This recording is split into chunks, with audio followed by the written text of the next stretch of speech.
All right, in this video, I'm going to give you the 9 traits of Indians as parents, okay? I'm going to give you the good, bad, the ugly, not just only focus on the bad. And you let me know, what do you think? These are the 9 traits. Let's get into it immediately. See, the first thing about an Indian, if you're planning to marry someone as an Indian to be a parent for your child, or you are a child and you're trying to understand your Indian parents, because I get youngsters asking, I can never figure out my mother and father. First thing, what you need to understand is when you say Indian, there is so much of tradition, culture, religion, superstition, behavior, mannerisms. It is, going from generation to generation, that is just inculcated into the next generation. So it is, being Indian carries with it a lot of traits, responsibilities, duties, and protocol. For example, let me give you a simple example.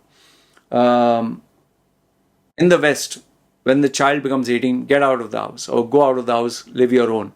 The parents stay separate, the children stay separate, and the parents end up in an old age home.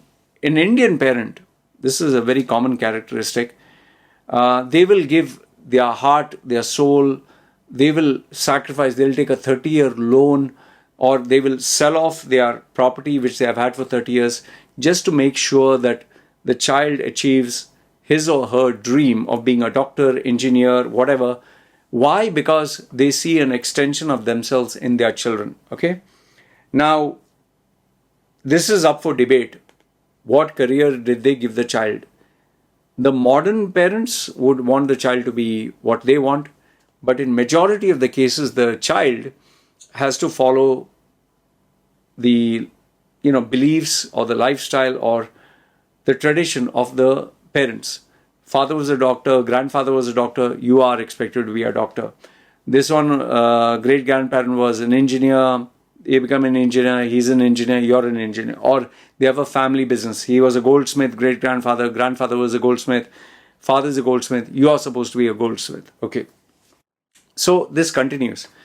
So that is the first thing, that they carry with them the tradition, the culture, the religion, the beliefs from ages, and you're expected to follow it. Okay? And along with that comes the pressure that you should fit into their image of what they expect you to be. If you don't, then a lot of problems start up. And this is where the parent would expect you to follow their lead or take their advice or listen to them. And if you don't, a lot of problems can take place. Okay. So the first one, remember, tradition, culture, religion, the legacy, all that comes into it. The second thing is, because Indians, they are very social. Like, Indians will mix with social. Like, you have the Americans, they meet at a barbecue and they have a barbecue party. Indians, they will meet on traditional festivals, or they will meet during religious get-togethers, or they will meet as a family. And if you are a child and you are more of the social media generation, you'll find it very odd, because when they meet, they dress up in their traditional sense. They will cook traditional food. They'll make you dress traditional. You'll get your uncles, your aunts, your this and that. And you might just feel like, oh, yuck. If you're a youngster, you'll be like, I don't relate to them. I don't relate to the grandma, take the blessings. Oh, this is uncle, take his blessing. No, you don't feel like it. So they like to live in a family unit. That is why joint family, there's a lot of emphasis on that. And if they don't have this joint family aspect, they would definitely have pressure from the public or the society that they are with. So if they have a group of people they hang around with, they will expect you to be presentable for the family and the public. Okay, that is the second thing that you need to keep in mind. So if you start wearing earrings, or you start acting modern or flamboyant, or the social media, they may not like it or accept it. However, there are exceptions to this, and sadly, the hybrid parents that have come out is not a very good thing. I've seen parents parade their children's talents on social media, Instagram, TikTok, Facebook, YouTube, like children dancing and children singing or whatever. Now, talent is good, But when it becomes a very personal thing that they, like, I know this one particular girl, she's made to dance every country that the parent goes. The girl dances very fast, and you can make out that she's really put a lot of effort. But for me, I look at it as a dancing monkey. It's like, what the hell? Like, you can make out she's an innocent looking thing. And thankfully, the parents have made it very clear, for any business inquiries, contact us. We are the parents, the guardians. So, you know, we are made to understand that you can't get in touch with her or give her unsolicited messages, which, there are many pedophiles out there. But I feel, okay, fine, you're parading your child, but is dancing going to be a career? Is dancing going to be a career path? What are the chances of getting a career as a TikToker or Instagrammer, which is becoming more and more harder? Rather, instead of making her feel like a superstar, like many of them even think that they are superstar, why don't give them a strong foundation where they can earn money, but something sustainable?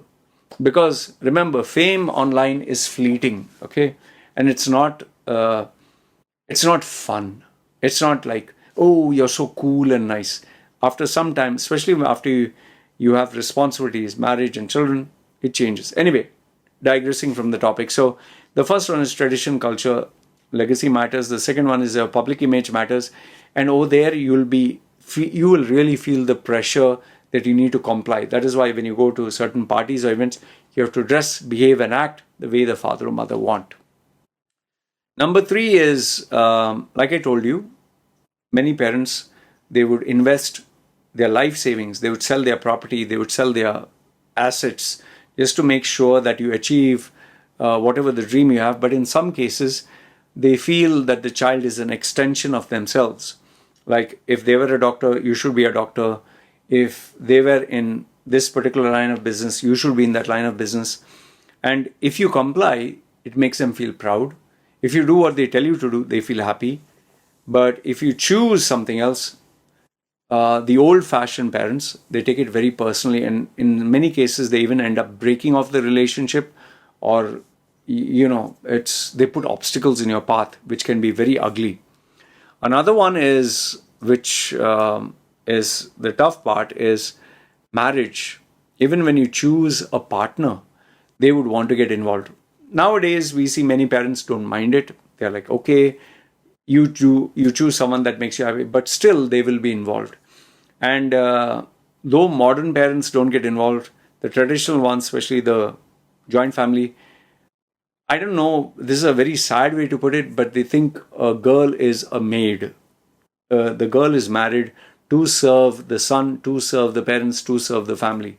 And she has to give up on all her hopes and dreams and take care of them, and then including the children.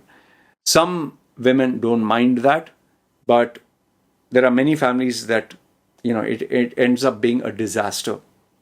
Okay, so they would want a girl who they approve of, and they have a template of how the girl should be. This one is a tough one, but you would see this with many men, and most women who are non-Indian find this very disgusting or disturbing. Most of the men are simps to their parents. They will be like, obedient dogs, like sit, stand, roll over, play dead. They will listen to whatever their parents want. In fact, this is very common that a guy will date a girl, have fun with the girl, enjoy with the girl. But when it comes to marriage, he'll say, no, my mother doesn't allow, my father doesn't allow, or, my parents will disown me. Well, if a girl says it, it's understood. But if a guy says it, it's outright disgusting and disturbing. So expect this out of the pressure that a parent would put. Number 5 is Indian parents generally, or Indians who become parents, they expect you to look after them in their old age. This is a time-bound tradition, and it's not a bad one.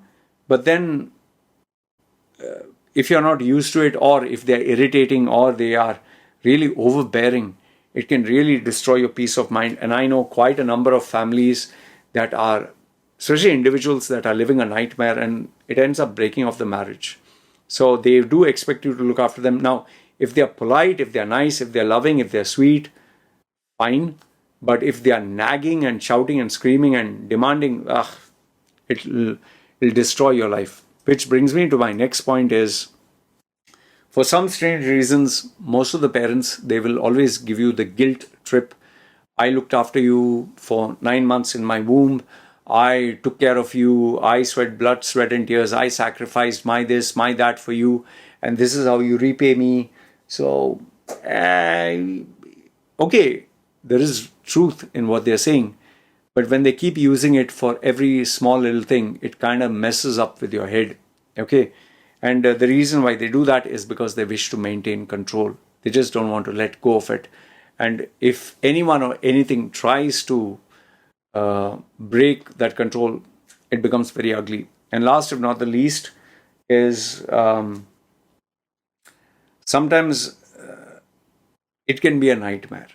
Okay, Indian parents can be a nightmare, especially when it comes to things not working out.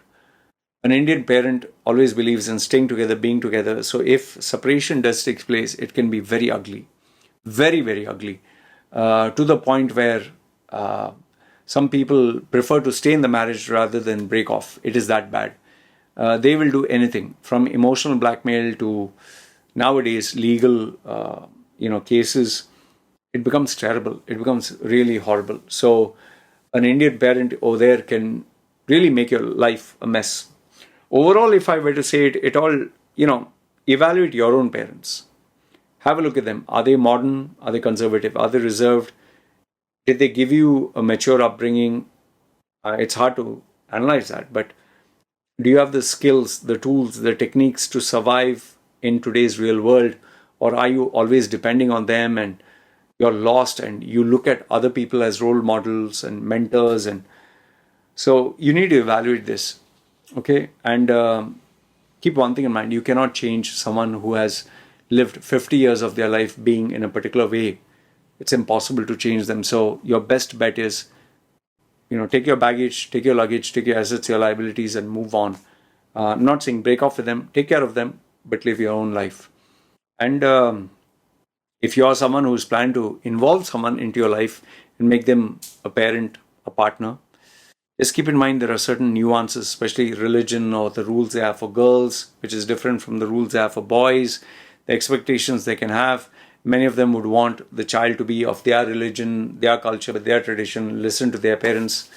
Too much. Sometimes too much of baggage can be involved. So yeah, these are the traits of Indians when they are parents. I would just say that end of the day, if you are different, yes, you're unique, but if you choose to maintain that and not comply with them, then it's best you live your separate life and do your own thing. Otherwise, you're never going to move ahead, grow, or experience life what it should be. Otherwise, if you're perfectly happy with them, stay with them. There's no problem, there's no issues. Anyway, this is what I wanted to share with you. Let me know your thoughts, good, bad, ugly. Feel free, comment down below. This is me signing off.